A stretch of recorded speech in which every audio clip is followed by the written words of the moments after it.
Hello everyone, it's Jamal Thomas. Welcome to the Progressive Soapbox. So the fallout has begun. So yesterday I reported that Steve Bannon was kicked out of the White House after having a bombshell article. There's no other way to put it. A bombshell interview with a lefty journalist. In the interview, and I'll be quick about it, he went essentially undercut Trump's position on North Korea. Whatever you think of Bannon, he's not batshit crazy. He has some ideological beliefs that I find absolutely atrocious, but on this very specific point of intervening in other countries, his position is correct. If you attack North Korea, there's no military solution to North Korea. That was his point. Anything that you do militarily is going to end up killing a lot of people in South Korea and Japan, both of which are our allies. You can't touch North Korea.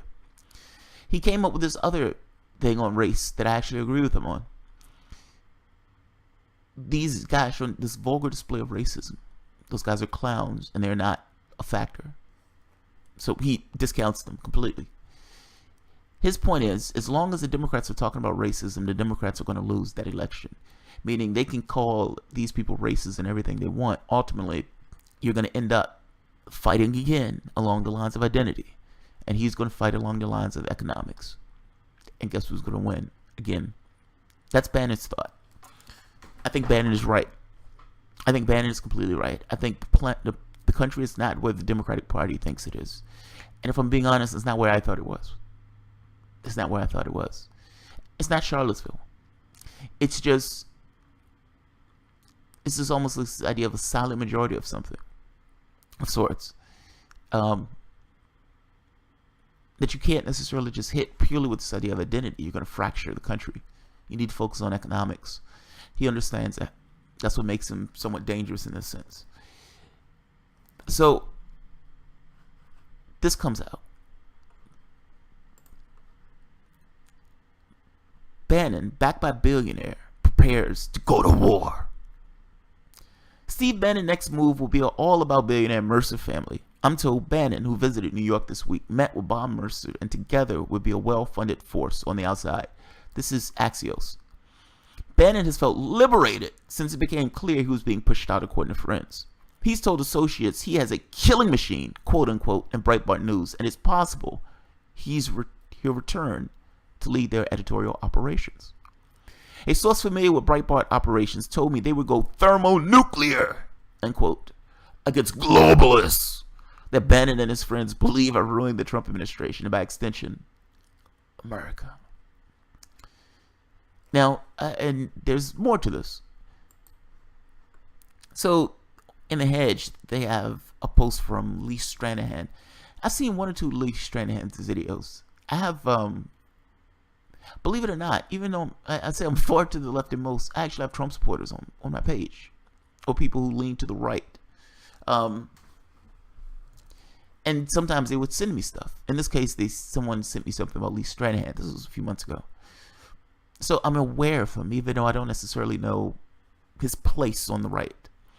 But Zero Hedge puts out one of the tweets. He says, "Dear POTUS, you have not yet figured out who your real enemies in the White House are. Best of luck without Bannon. Hashtag Fire McMaster." That sounds like a war. It sounds like a war. And clearly he's a friend of Bannon on this case. Now the catch becomes, what is Bannon going to do? These people are saying Bannon is prepared to go to war against globalists in the Trump White House. And that Bannon feels that he's better off outside than inside. Maybe. I mean, that could just be the words of somebody who was fired. But I don't think so. I don't think you do a report like that, meaning an article like that, unless you're prepared to let go. Meaning, yes, I'm associated with the White House, so I'm constrained by what these guys are doing in this office. I am outside the White House. I am unconstrained. Meaning it's possible that Bannon knew he was on his way out. That Bannon gave that interview full well knowing that he was already on his way out. This is how he really felt. Mind you, this is the stuff that he was saying on the campaign trail, meaning this was the type of rhetoric that was taking place on the campaign trail. Now, Bannon for himself speaks I'm going to war for Trump. Yes, I agree with you. I'm going to war, but I'm going to war for Trump. It's going to be for Trump. I love it. I love it. All right. Now, so this came out. Charlie Spring.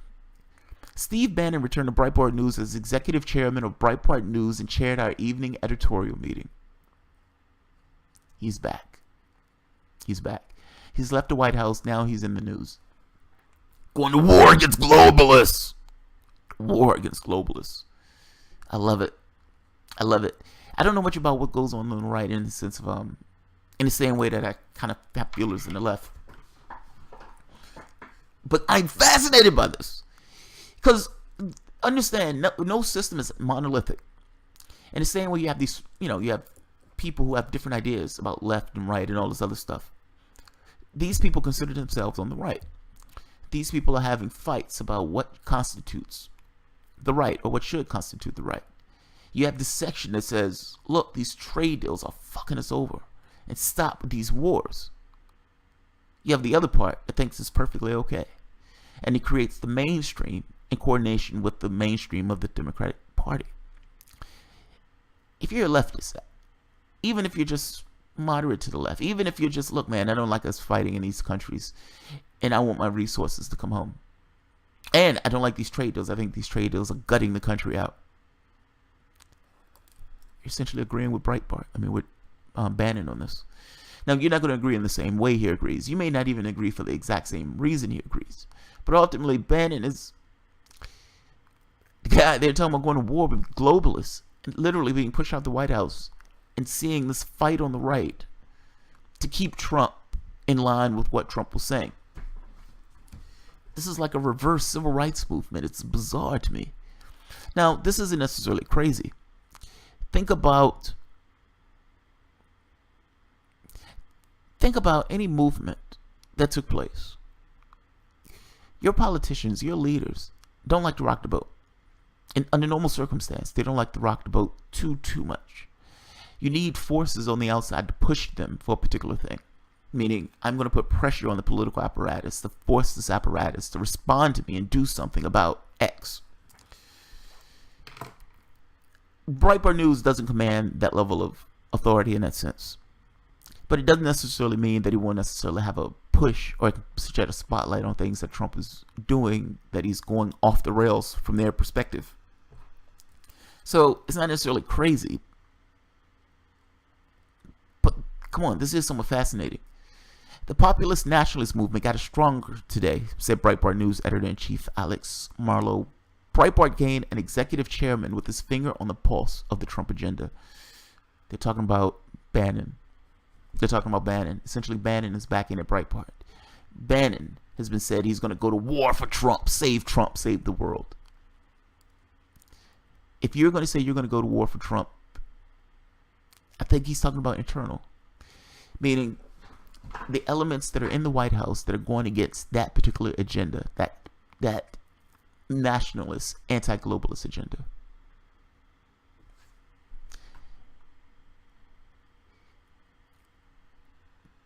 Breitbart has warned of a war against Trump should he break from his policies upon which he was elected. If there's any confusion out there, let me clear it up. I'm leaving the White House and going to war for Trump against his opponents on Capitol Hill, in the media, and in corporate America. That's Bannon's words. Presumably, on the outside, the White House allows him more freedom to pursue his tactics. The question is, given the narrative being spun, is he resigned by mutual agreement? Does Bannon still have Trump's ear? And if so, will Cohen, Kelly, and Kushner stand for it? We already know his agenda is anything but in line with theirs. That's the question, man. That's the question. What I suspect is, yes, he may be going to war for Trump, but I suspect he thinks going to war for Trump also means dealing with the people who are inside that administration. And dealing with people who probably chafed under the stuff that he himself wanted to pull off. I take him at his word on this. Meaning if Trump is going off the rails from what he got elected on, yeah, he probably will get attacked. by Breitbart News. Yeah, this is fascinating. Yeah, we'll keep an eye on it. It's funny, the guy who's in Breitbart, I gotta be honest, I don't consider Breitbart a real publication. I consider it a right-wing propaganda outlet. So take that, take the gravity or the power of it with a grain of salt. The strength of Breitbart, though, is whether or not the people who are voting for Trump pay attention to it, not necessarily whether I pay attention to it. What are the narratives that they can spin to get those people to believe, and to get those people to put pressure on Trump, to get those people to kind of be beating down the donors' door, not the donors' door, but beating down the politicians' door, trying to get them to pursue certain legislation that they said they were going to portray. You don't read Breitbart. I don't read Breitbart, but they do. That side does. So the question becomes, what sway does Breitbart have? What sway does this guy have? And I don't necessarily think he's politically savvy. Meaning, his point in having that conversation with the person on the left was because he wanted to get those ideas out on the left. We're talking about those ideas.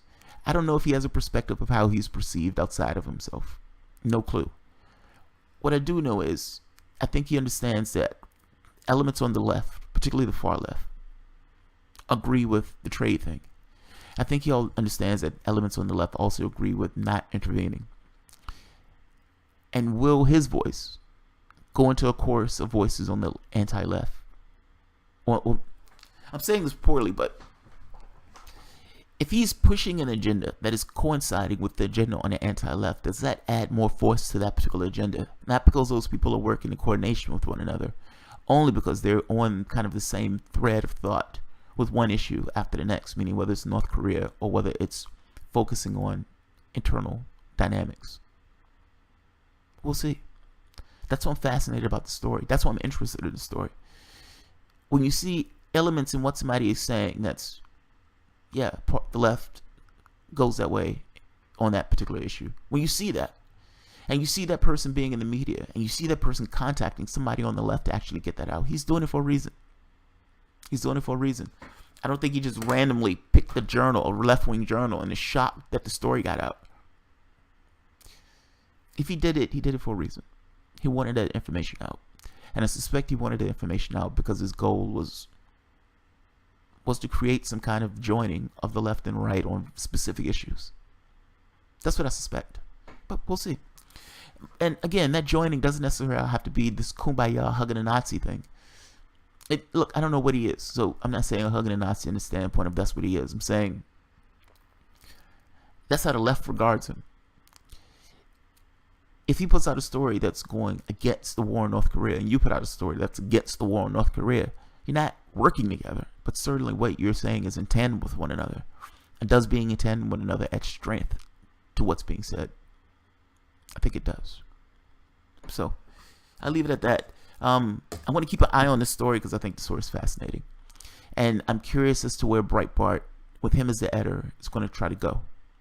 I'm curious of the direction. And whether or not they will go balls out against Trump if Trump is doing something that's against what got him elected from their perspective. So I'll leave it at that.